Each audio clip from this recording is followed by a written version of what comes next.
স্বাধীন বাংলাদেশের শুরু থেকেই সিনেমার সঙ্গে জড়িত কিংবদন্তি অভিনেতা সোহেল রানা। দেশের প্রথম পূর্ণাঙ্গ মুক্তিযুদ্ধের সিনেমা ওরা 11 জনের প্রযোজক হিসেবে শোবিজে পা রাখেন তিনি। এটি মুক্তি পায় 1972 সালে। এর 2 বছর পর অভিনেতা হিসেবে তার আত্মপ্রকাশ।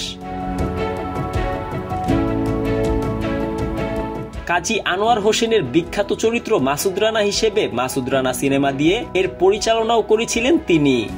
52 বছরের অভিনয় ক্যারিয়ারে কাজ করেছেন প্রায় 3 শতাধিক সিনেমায়। অভিনয়ের পাশাপাশি রাজনীতির মাঠেও সরব ছিলেন সোহেল রানা।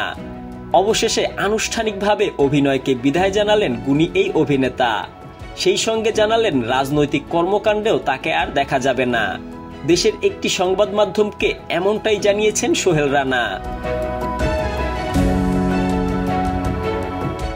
বর্ষিয়ান এ অভিনেতা বলেন, অভিনেতা হিসেবে 1973 সালে ক্যামেরার সামনে দাঁড়িয়েছিলাম। সেই হিসেবে প্রায় 52 বছর হয়েছে। চলতে চলতে তো এক পর্যায়ে শেষ হতেই হয়।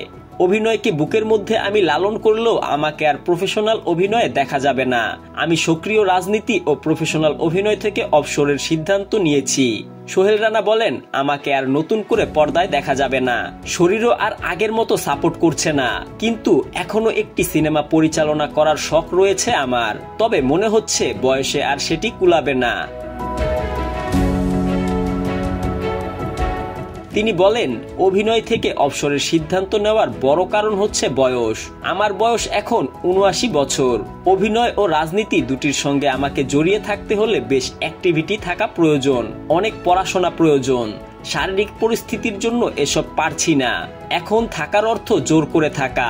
সোহেল রানাকে সর্বশেষ দেখা গেছে তানভীর হোসেনের মধ্যবিত্ত সিনেমায়। এটি মুক্তি পায় চলতি বছর জানুয়ারিতে।